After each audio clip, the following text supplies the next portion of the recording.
আজকে আমি আলোচনা করব একটি সার আরেকটি সারের সাথে কিভাবে সম্পর্ক এবং কোন মাটিতে কোন সারের পরিমাণ অটোমেটিক প্রাকৃতিকভাবে বেশি থাকে, কোন মাটিতে কোন সার বেশি প্রয়োগ করতে হবে। তো প্রথমেই আসি পটাশ নিয়ে। পটাশ যে কোনো ফসলে ট্রান্সপোর্টেশনের কাজ করে। আর একটা প্রধান পটাশের কাজ হলো ফসলের রোগ প্রতিরোধ বৃদ্ধি করে। তো আমরা যতই সার ব্যবহার করি না কেন, যদি পটাশ ব্যবহার না করি তাহলে গাছ খাবার সংগ্রহ করতে পারে না। মানে আপনার জমিতে NPK, calcium, magnesium, sulphur, boron যাই থাকুক, যদি পটাশ না থাকে তবে আপনার ফসল সেটাকে নিজের শরীরে আপটেক করতে পারবে না, মানে খাবার হিসাবে সংগ্রহই করতে পারবে না। তো পটাশ আপনি যদি আজকে জমিতে ইউজ করেন, তো আজ থেকে 20 দিন পরে আপনার ফসল সেটাকে খাবার হিসেবে সংগ্রহ করতে পারে।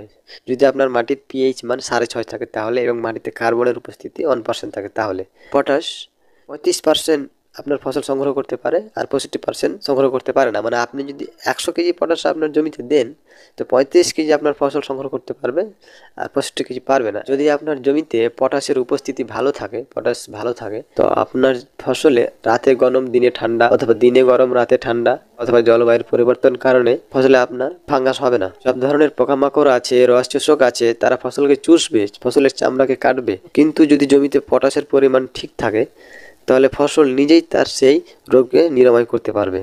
তো এর থেকে বোঝা গেল যে আপনার জমিতে আপনি অন্যান্য সার যতই প্রয়োগ করুন, আপনাকে তার সাথে পটাশ অবশ্যই প্রয়োগ করতে হবে।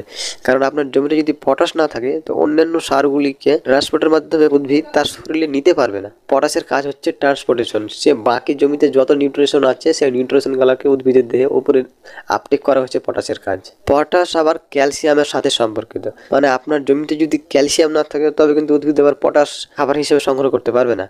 তা আপনার জমিতে অবশ্যই ক্যালসিয়াম থাকতে হবে, তবে সেই পটাশকে উদ্ভিদ সংগ্রহ করতে পারবে। আর যদি পটাশ না থাকে, তাহলে বাকি সব নিউট্রিশনগুলো উদ্ভিদে অটোমেটিক আপটেক হবে। তো যতটুকু পটাশ আপনি প্রয়োগ করবেন, তার 10% ক্যালসিয়াম আপনাকে আপনার জমিতে প্রয়োগ করতে হবে। যেমন নাইট্রোজেন, পটাশিয়াম, ফসফেট এগুলো উদ্ভিদের প্রধান শ্রেণীর খাদ্য, তেমনি ক্যালসিয়াম, ম্যাগনেসিয়াম, সালফার উদ্ভিদের দ্বিতীয় শ্রেণীর খাদ্য।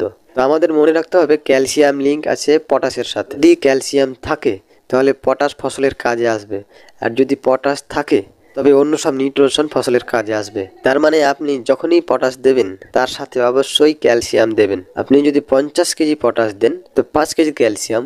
আপনি যদি 100 কেজি পটাশ দেন, তো 10 কেজি ক্যালসিয়াম। পটাশের 10% ক্যালসিয়াম, আর সেটা অবশ্যই মিক্স করে দেবেন। এইভাবেই সালফার সম্পর্কিত ফসফরাসের সাথে, ম্যাগনেসিয়াম সম্পর্কিত হালকা মাটির সাথে। আপনার জমিতে যদি জল ধারণের ক্ষমতা কম হয়, মানে জল দিচ্ছেন নিতে নেমে যাচ্ছে, মানে আপনার সেটা হয় কাঁকর মাটি না পলি মাটি, তো সেখানে যতই নাইট্রোজেন প্রয়োগ করুন, 2-1 দিন দেখতে পাবেন গাছের বৃদ্ধি হচ্ছে, আবার যেই কার সেই। সেখানে নাইট্রোজেন বেশি সময় কাজ করবে না। তো সেই ধরনের মাটিতে নাইট্রোজেনের সাথে 10% ম্যাগনেসিয়াম দেবেন, তবে সেই নাইট্রোজেনটা লম্বা সময় পর্যন্ত আপনার ফসল লাগতে থাকবে। তবে মনে রাখবেন, আপনার মাটি যদি কালো হয়, তো প্রাকৃতিকভাবে আপনার মাটিতে ম্যাগনেসিয়াম লাগবে না। আপনার মাটিতে ম্যাগনেসিয়াম অনেক আছে। আপনার মাটি যদি হলুদ হয়, তা আপনার মাটিতে ক্যালসিয়াম নাইট্রেট অনেক আছে, আপনাকে ক্যালসিয়াম নাইট্রেট লাগবে না। এখন মাটির প্রকার আলাদা হলে আপনার সারের মিশ্রণও আলাদা হবে। আপনার পাশের জমিতে পাশের কৃষক কি দিচ্ছেন, আপনিও তাই দেবেন, তার ফসল ভালো হচ্ছে, আপনার ফসল ভালো হবে, সেটা আলাদা ব্যাপার। ওর মাটি আলাদা হয়তো আছে, আপনার মাটি হয়তো আলাদা আছে, সেটার দিকেও খেয়াল রাখতে হবে। যেমন মাটির রং যদি লাল হয়, পটাশের একটা দানাও লাগবে না, আপনার ফসল ঠিক হয়ে যাবে। এটাই হলো ক্যালকুলেট ফার্মিং। এইভাবে ক্যালকুলেট ভাবে করুন, আপনার ফসলের রোগ ব্যাধি হবে না। তবে হ্যাঁ, শিখতে হবে আপনাকে। আপনার বাড়ির যে শিক্ষিত ছেলেটা, সেটা ওই 15,000 মাসে কোথাও চাকরি করবে, আর মূর্খটা গিয়ে করবে কৃষিকাজ।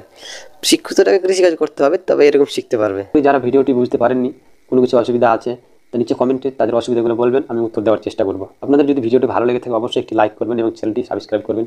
আমি অনেক গুরুত্বপূর্ণ তথ্যপূর্ণ ভিডিও নিয়ে আসবো, যাতে কৃষকদের খরচ অনেক কমাতে পারি।